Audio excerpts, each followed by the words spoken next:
En una región árida y olvidada entre montañas, vivía Miguel, un hombre de apariencia común en ropa desgastada, sandalias viejas de cuero, barba sin afeitar y mirada serena. Para todos, era solo un viajero errante más, un campesino sin posesiones, sin pasado ni familia. Pero la verdad sobre Miguel era muy distinta. Tras su manto de humildad, Miguel guardaba un secreto que ni siquiera los aldeanos más sabios podrían haber imaginado. Era uno de los hombres más ricos de toda la provincia. Había heredado oro, tierras y ganado de su padre, un prominente comerciante desaparecido en circunstancias misteriosas años atrás. Pero a diferencia de los demás caballeros adinerados de la región, Miguel nunca se sintió cómodo rodeado de aduladores y pretendientes egoístas.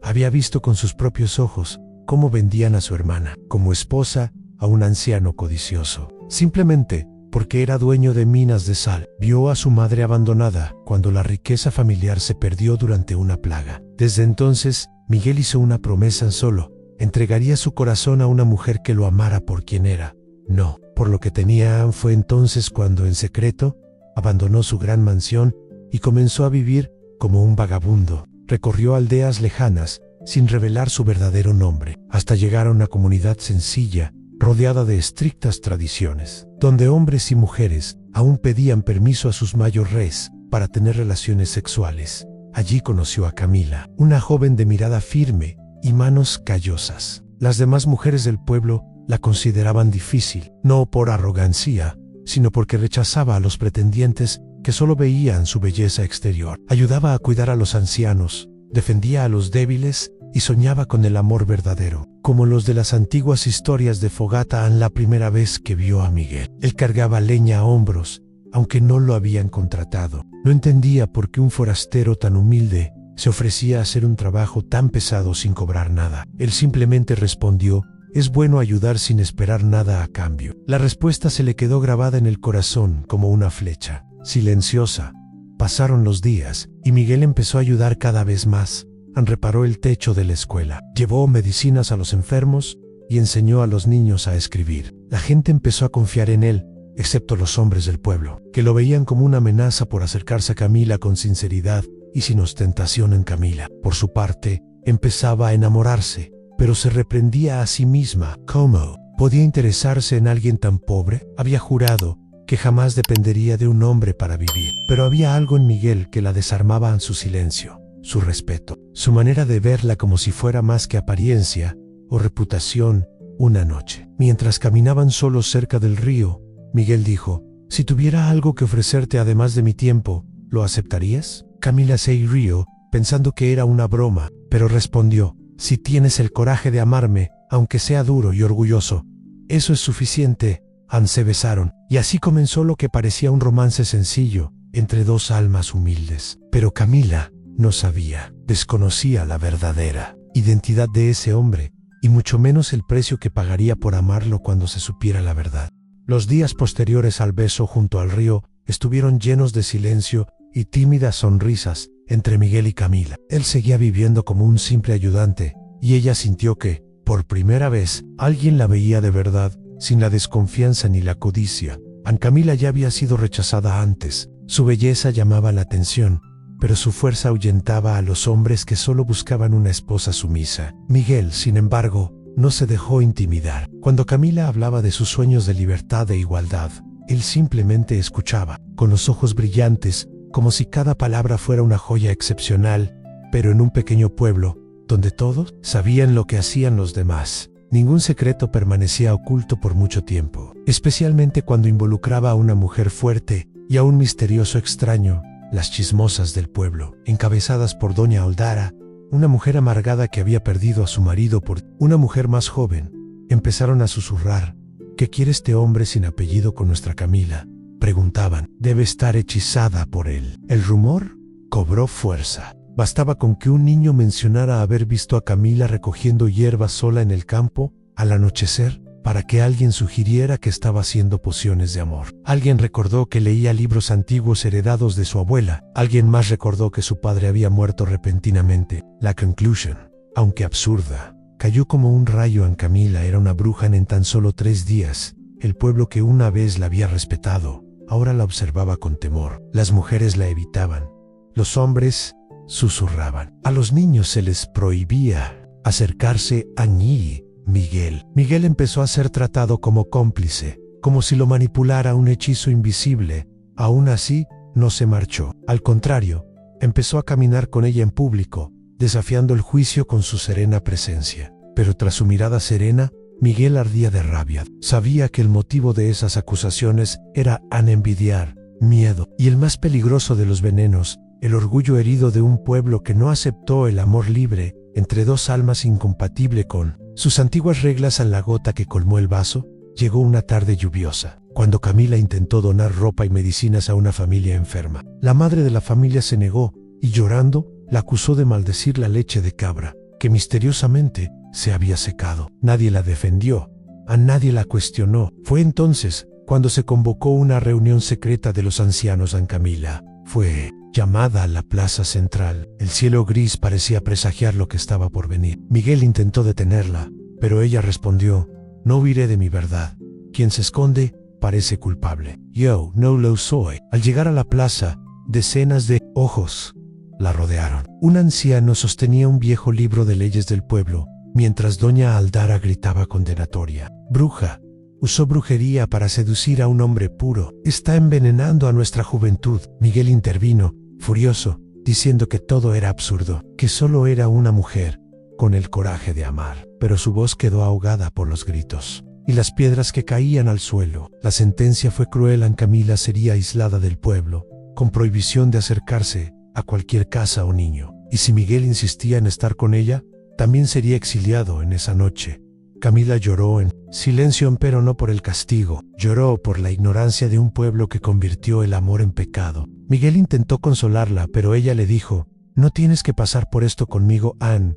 Puedes irte. Fue entonces cuando Miguel, por primera vez, dudó. Amaba a Camila, pero revelar su verdadera identidad ahora podría empeorar las cosas. Si supieran que era rico, dirían que ella lo había embrujado por egoísmo. Si supieran quién era realmente, también podrían expulsarlo. O algo peor. En el silencio de aquella noche, entre el fuego de la chimenea y las lágrimas de Camila, Miguel comprendió que tendría que elegir en seguir ocultando quién era o arriesgarlo. Todo para protegerla, y en ese instante, una decisión comenzó a tomar forma en su corazón. Una que cambiaría para siempre su destino y el de todo el pueblo. Esa noche, Miguel no durmió. Mientras Camila, agotada de llorar, se dormía acurrucada en un rincón de la pequeña cabaña, él permaneció despierto, mirando fijamente las llamas de la chimenea. Con el corazón también en llamas, los aldeanos lo desconocían. Pero este hombre de ropas sencillas y manos callosas se había criado entre columnas de mármol, candelabros dorados y conversaciones sobre acciones y negocios. Era hijo único de don Ernesto de Castilla, uno de los hombres más ricos de la provincia. Vecna, heredero de tierras, viñedos, posadas y una fortuna con la que muchos soñarían, pero que, para él, nunca tuvo valor. A Miguel se cansó de la superficialidad de su mundo, de las miradas vacías de las mujeres que solo sonreían al ver su apellido en las invitaciones a fiestas, de cómo todos querían controlar sus pasos y sus sentimientos. Y así, hace años, huyó, sin previo aviso, sin dinero, sin acompañante, con solo una mochila y una promesa en encontrar a alguien que lo amara por lo que era, no por lo que tenía. Ni ahora, por fin, había encontrado a esa persona en Camila, fuerte, amable, valiente, pero también perseguida, acusada y ahora aislada simplemente por amar a un hombre que no encajaba en el molde de ese pueblo. De mente estrecha, Miguel respiró hondo y, por primera vez en años, decidió romper su promesa de anonimato. Ya no era momento de esconderse. Era hora de actuar. A la mañana siguiente, dejó a Camila durmiendo y caminó hacia el bosque, donde guardaba, bajo un árbol nudoso, un pequeño cofre de madera que había enterrado el día que llegó al pueblo. Dentro, envuelto en lienzos, estaba el anillo de su familia, un sello de plata con la insignia de Castil, amenos y algunas cartas inéditas escritas por su padre. Regresó al pueblo, no como Miguel, el mozo de cuadra, sino con la postura erguida de un hombre que conocía su vala. Primero, fue a la cabaña de un viejo amigo de la infancia, Gaspar, un comerciante ambulante que conocía su secreto desde el principio. Gaspar se sobresaltó al verlo con el anillo en el dedo y dijo: ¿de verdad vas a rebelarte? Miguel asintió. Están destruyendo a una mujer pura, por miedo e ignorancia. No puedo permitirlo, pero tampoco puedo obligar a Camila a aceptar mis orígenes. Ella me ama por el hombre que fui, no por el heredero que escondí en Gaspar. Conmovido, accedió a ayudarlo. Trazaron un plan audaz. Miguel abandonaría el pueblo esa misma noche, alegando que no quería enfrentarse al exilio, pero en secreto cabalgaría hasta el pueblo más cercano, donde haría un anuncio oficial en los periódicos. El heredero de Castilla estaba vivo y quería comprar todo el pueblo donde vivía en secreto.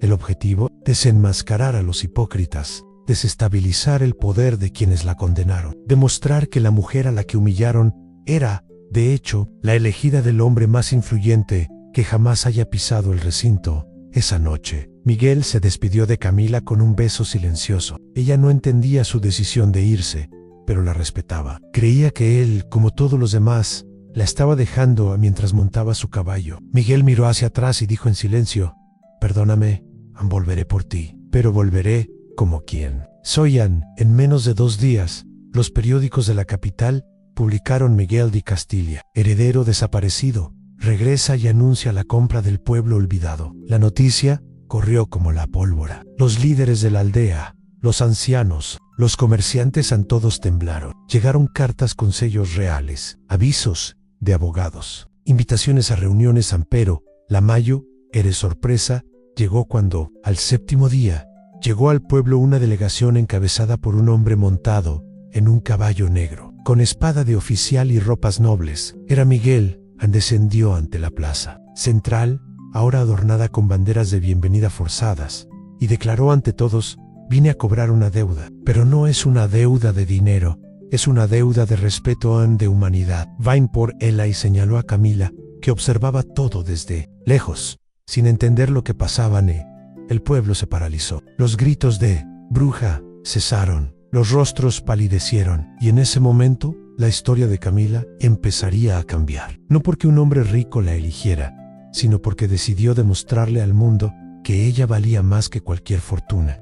La plaza del pueblo, antaño lugar de encuentro y mercado de productos frescos, ahora parecía un juzgado sin techo, donde cada mirada era una sentencia y cada susurro un juicio. El regreso de Miguel, montado en su caballo negro y acompañado de un séquito real, dejó a todos sin palabras. Algunos lo reconocieron por su porte y su voz firme, otros por el anillo de la familia Castilla que brillaba bajo el sol de la tarde, pero nadie estaba preparado para lo que vino después. Camila, escondida tras un pequeño mostrador en una tienda de comestibles abandonada, observaba con lágrimas en los ojos. Con cada paso que Miguel daba hacia ella, su corazón latía más rápido, pero junto con la emoción llegó la confusión.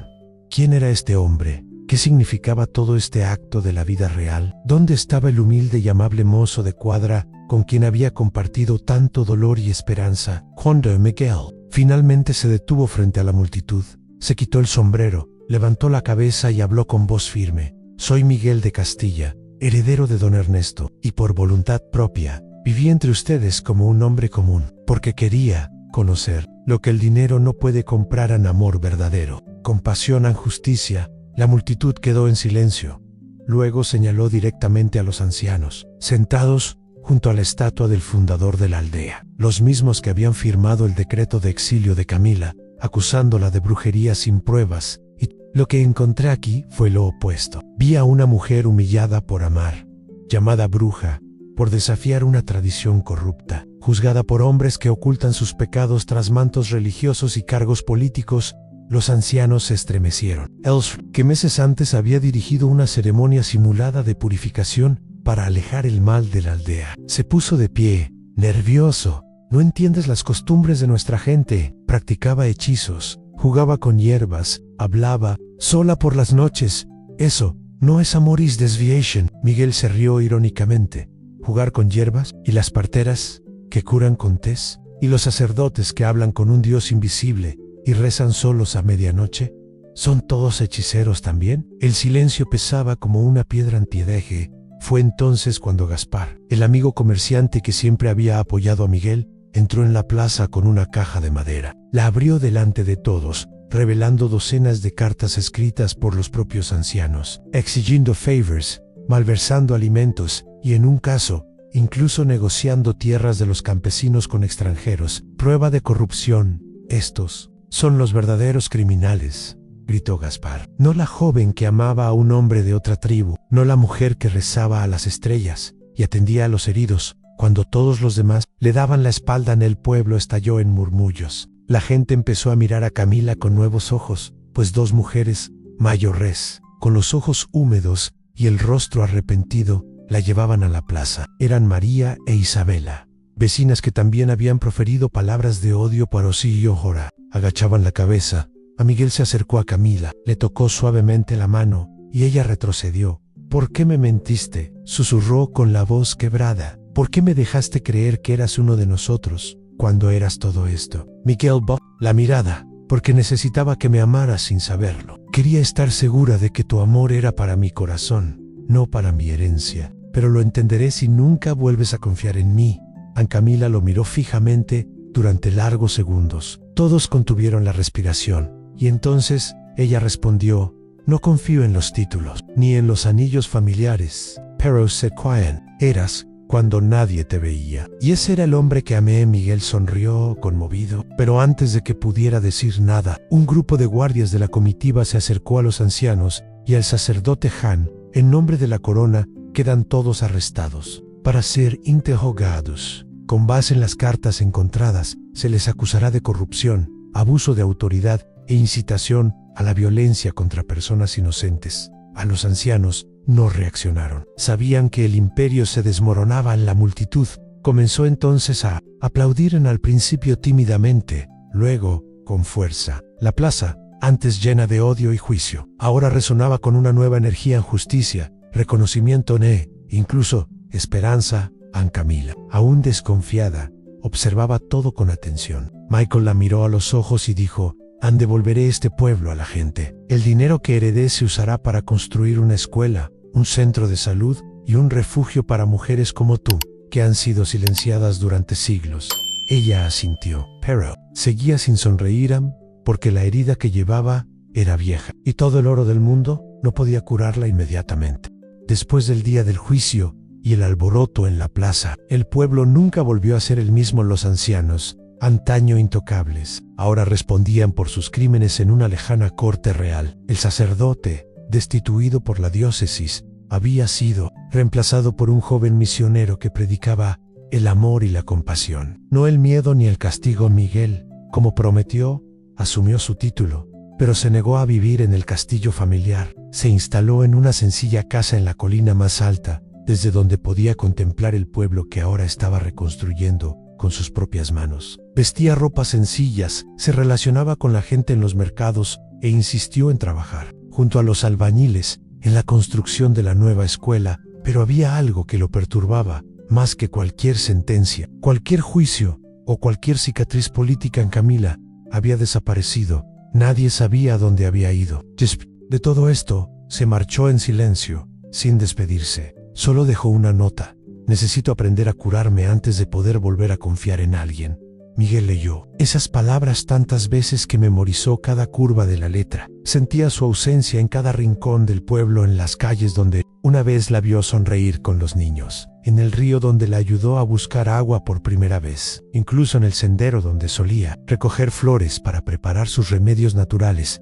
Pasaron los meses, los árboles perdieron sus hojas y luego volvieron a florecer.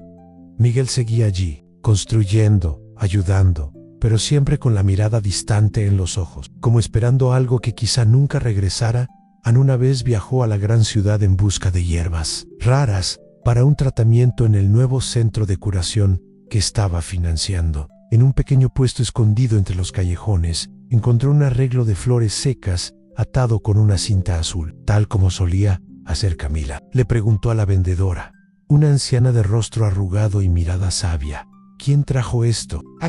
Ella respondió: una niña de ojos tristes y alma cansada. Vino buscando sanación, pero también dejó una parte de sí misma en este ramo. Miguel compró la reparación y la llevó al pueblo. La colocó en el altar de la nueva capilla, donde la gente rezaba no con miedo, sino con esperanza en su ausencia. La gente empezó a ver a Miguel como realmente era. Ya no era un noble disfrazado, sino un hombre marcado por el dolor la decisión y un amor que perduraba, incluso en su ausencia en Camila. Mientras tanto, se había refugiado en las montañas del norte. Fue acogida por una comunidad de sanadoras y viudas, todas víctimas de persecución en algún momento de sus vidas. Allí, aprendió que el dolor se puede compartir y que las cicatrices, al tocarlas con delicadeza, pueden transformarse en sabiduría. Pasaba sus días cuidando a los demás, escuchando historias, enseñando a las niñas a reconocer las hierbas y a escuchar el susurro del viento. Pero en las noches silenciosas, el nombre de Miguel aún resonaba en su corazón. No con ira, sino con un anhelo que ardía sin arder en un día. Durante un ritual de despedida, un anciano de la comunidad la llamó. ¿Para hablar te has perdonado por amar? Camila, la pregunta era simple, pero hirió como una cuchilla. No sé, entonces es hora de descubrirlo, porque el amor verdadero no es el que nos hace olvidar quiénes somos, sino el que nos permite seguir siendo nosotros mismos, incluso estando con alguien. Y esas palabras, dichas con la dulzura de quien ha vivido 100 vidas, rompieron algo en su interior. Camila lloró por primera vez en meses. Lloró por todo: la injusticia, el miedo, la vergüenza, pero sobre todo, por el tiempo perdido, negándose la oportunidad de ser feliz. A la mañana siguiente, decidió irse. Regresó al pueblo con la misma sencillez con la que se había ido sin previo aviso, sin fanfarrias, y una vez más, el destino prepararía una escena que nadie olvidaría jamás. Apenas el sol se alzaba en el horizonte, cuando Camila regresó al camino de tierra que conducía al pueblo. Vestía una túnica de lino gris claro, sencilla como siempre. La cesta de hierbas y flores se balanceaba en su brazo izquierdo, mientras que con el derecho aferraba con fuerza la correa de cuero de su mochila. Su cabello era más largo, su mirada más firme, pero había una serenidad en su rostro que el tiempo le había dado al llegar a la entrada del pueblo. Reconoció cada piedra, cada olor, cada sonido lejano, pero lo que más la conmovió fue ver a los niños corriendo libremente, algunos con flores en el pelo, una costumbre que había comenzado antes de que la llevaran a la fogata. Las casas fueron restauradas. La plaza ahora tenía un banco de piedra, con inscripciones en honor a los justos que no temieron amar. En el centro del pueblo, un letrero de madera tallada lo identificaba como pueblo y raíces profundas. Una nueva era había comenzado. A nadie la reconoció de inmediato. Pasó por delante del mercado, la fuente y el pequeño huerto de hierbas que había cuidado con tanto cariño años atrás. Alguien lo estaba cuidando. Al acercarse, vio a una joven recogiendo menta con manos temblorosas. Camila se arrodilló a su lado. Al arráncalo de raíz para que vuelva a crecer más fuerte, susurró. La joven la miró sorprendida. ¿Tú eres la mujer de las historias? Camila sonrió dulcemente. No sé qué historias cuentan por aquí, pero soy Camila, hija del viento y las flores. Eso es todo. A la niña corrió a avisar al pueblo, y en cuestión de minutos, como si el destino la hubiera guiado, una multitud silenciosa comenzó a reunirse a su alrededor. A nadie habló, nadie, pero los ojos de todos estaban llenos de lágrimas. Las mujeres cogieron de la mano a sus hijos, los hombres se quitaron el sombrero en señal de respeto y las ancianas depositaron flores a su paso. Fue entonces cuando apareció. Miguel embestía como un simple trabajador, hundido hasta las rodillas, en el barro, con la camisa arremangada y el sudor aún goteando por su cuello. Abrió los ojos de par en par al verla. Por un instante, se quedó paralizado, pero luego dejó caer sus herramientas y caminó hacia ella. Ambos se detuvieron en el centro de la plaza, uno frente al otro. Camila sintió que su corazón se aceleraba, pero no dijo nada. A Miguel la observaba como si estuviera presenciando un milagro. Y entonces rompió el silencio. Volví, pero no porque te extrañara. Anel frunció el ceño confundido. Regresé porque aprendí a amarme a mí mismo primero, y ahora sé que puedo amarte sin desaparecer en tu mundo. Miguel dio un paso adelante, pero respetó la distancia. ¿Y si te dijera que mi mundo también ha cambiado? Que solo existe si se construye con tus raíces. Camila respiró hondo. Por primera vez, no hubo dolor en ese reencuentro. Solo decisión. Entonces, no me beses ahora, dijo. Camina a mi lado, Anne. Si seguimos igual después de la próxima primavera, construiremos nuestra cabaña juntos. Miguel sonrió conmovido. Una cabaña con ventanas orientadas al oeste, donde podamos ver juntos el sol morir y volver a salir cada día. Ella asintió levemente, y así lo hicieron. No se precipitaron el uno hacia el otro. Caminaron juntos, lentamente, por los senderos que conducían al nuevo centro de sanación, donde Camila ahora cuidaría a las mujeres del pueblo. Miguel, a su vez, donaría terrenos para una nueva escuela de conocimiento libre, donde el pasado se contaría como una advertencia, no como una gloria. La gente los aplaudió en silencio, porque sabían que presenciaban algo más grande que él. Amor Calm presenciaban a dos seres que se atrevieron a desafiar el tiempo, la costumbre y el juicio, para finalmente vivir libres. Allí no hubo finales felices al estilo de los cuentos de hadas. Hubo un comienzo, un nuevo comienzo. Una decisión consciente de caminar junto a quien amas, sin cadenas, sin máscaras y sin necesidad de gritar para ser escuchado. La nueva fase del pueblo parecía demasiado tranquila, como el silencio antes de una tormenta. Camila, y Miguel se convirtieron en una parte esencial de la comunidad, ella como sanadora y guía espiritual de las mujeres, él como maestro y constructor de sueños. Juntos, reconstruyeron puentes no solo entre sus almas, sino también entre las personas que vivían allí. Sin embargo, cuando el amor florece en una tierra marcada por la sangre y los prejuicios, las raíces del pasado no mueren tan fácilmente. Una noche, durante el Festival de la Cosecha, una celebración en la que los aldeanos se reunían para bailar, compartir pan y ahuyentar sus miedos al invierno, ocurrió algo inesperado. Un extranjero apareció en el pueblo. Vestía túnicas oscuras, botas demasiado lustradas para un lugar tan humilde, y una vieja cicatriz le cruzaba la cara. Se llamaba Otavio. Se presentó como emisario de un grupo de las Tres Montañas, una orden supuestamente extinta de antiguos consejeros de las cortes tribales que antaño supervisaban el castigo de los ofensores espirituales. Entre ellos se encontraban quienes se atrevían a amar fuera de su linaje, fe o tierra. He venido a restablecer el orden donde floreció la rebelión, dijo con voz aguda como una espada. Nadie entendió lo que quería decir, hasta que anunció en Camila. Fue quemada por la ley antigua, pero regresó con vida. Esto viola las escrituras, y si no la juzgan de nuevo, todo el tejido sagrado de nuestros pactos caerá en desgracia. Exijo un nuevo juicio. Un escalofrío recorrió el pueblo. Miguel se levantó de donde estaba y se colocó entre Camila y el emisario Akui y Anohei. Aquí solo hay gente que ha aprendido a vivir con amor y respeto, pero Otavio no se dio por vencido. ¿Crees que eres libre? Toda esta aldea quedará marcada si permites que una bruja, según nuestros registros, una traidora espiritual, siga sanando y enseñando. Los demás clanes no lo tolerarán. Camila se acercó, no tembló, no bajó la mirada. Estaba más fuerte que nunca. Me quemé una vez. Morí un poco cada día que negaba mi esencia. Hoy no le temo al fuego. Le temo a la ignorancia disfrazada de justicia. La multitud empezó a murmurar. Algunas mujeres cogían a Camila de la mano, otras sostenían a sus hijos en brazos, como para protegerla con sus propios cuerpos. Otavio amenazó con regresar con más hombres y formalizar una queja con los clanes aliados. Mancháis el nombre de vuestros antepasados. Gritó Camila. Respiró profundamente. No los honro, porque llevo la sanación que no pudieron vivir. Michael dio un paso adelante una vez más. No estás hablando con un pueblo débil. Estás hablando con un pueblo renacido de barro y fuego. Aquí todos han sido quemados por dentro y conocen el valor de proteger a quienes les enseñaron a amar. Fue entonces cuando, inesperadamente, la anciana Marilda, una de las más ancianas del pueblo, ciega desde hacía años y considerada guardiana de secretos, caminó hacia el centro de la plaza. Con una flauta en las manos comenzó a tocar una melodía ancestral que solo se usaba cuando se invocaba a un espíritu del bosque para sellar pactos de paz. Todos los aldeanos la reconocieron.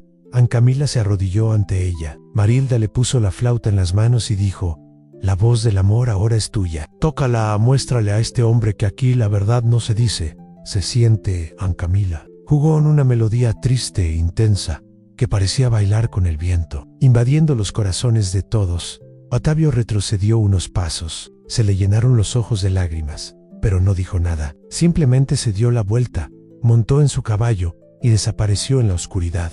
La multitud aplaudió en silencio una vez más. Pero esta vez no fue solo reverencia, sino liberación. Camila no solo quedó libre, todo el mundo lo estaba. Miguel le tomó la mano y con voz entrecortada le dijo: no solo te salvaste a ti, nos salvaste a todos. Camila no respondió. Él simplemente miró al cielo, donde aparecía la primera estrella, y susurró: el amor es la única magia que el tiempo nunca podrá quemar. Con la silenciosa partida de Octavio y la antigua melodía resonando en los corazones de los habitantes del pueblo, algo invisible, pero profundamente sentido, cambió para siempre en ese pueblo escondido entre colinas y ríos sagrados Anén. Los días siguientes, Camila empezó a ser llamada tu amigo, que en una lengua antigua significaba la que canta la curación. Y Miguel se ganó el apodo Tonáhuac, el hombre que lleva el sol en el pecho, porque, según los mayores, trajo luz al aceptar y amar lo que el mundo rechazaba en el altar de la plaza, donde antaño se humillaba a las mujeres, se transformó en un santuario natural. Raíces de árboles entrelazadas formaban un círculo, flores silvestres florecían espontáneamente a su alrededor, y una piedra en el centro donde Camila dejaba una flauta nueva, que había hecho cada ciclo lunar. Era su forma de enseñar que ningún dolor tiene por qué ser eterno, pero todo amor verdadero sí lo es. Las parejas más jóvenes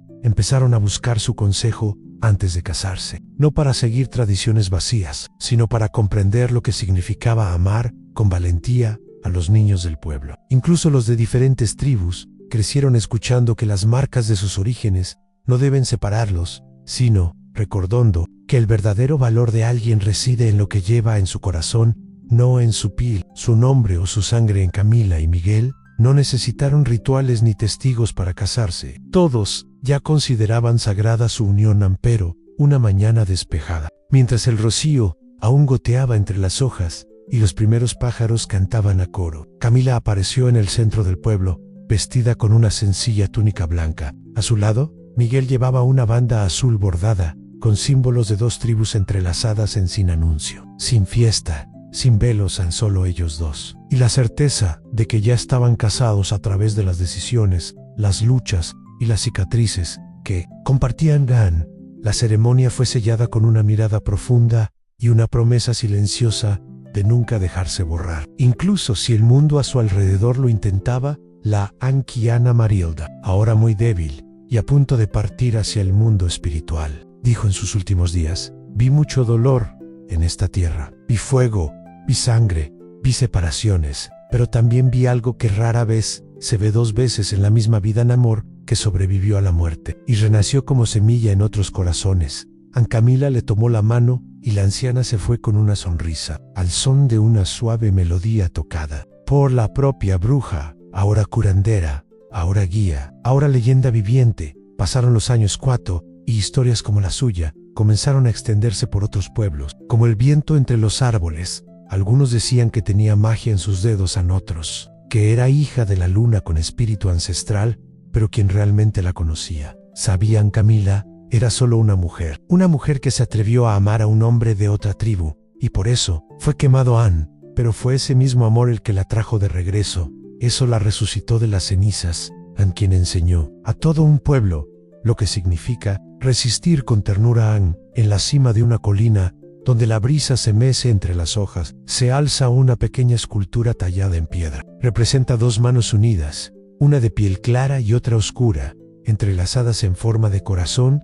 A continuación, una frase sencilla pero poderosa: intentaron quemar el amor, pero olvidaron que el amor está hecho de fuego. Si esta historia te tocó el corazón, compártela con alguien que todavía cree en el amor verdadero, y no te olvides de sigue el canal Historias Antiguas para escuchar más historias como esta, llenas de emoción, superación y finales que calientan el alma, porque cada corazón merece una buena historia.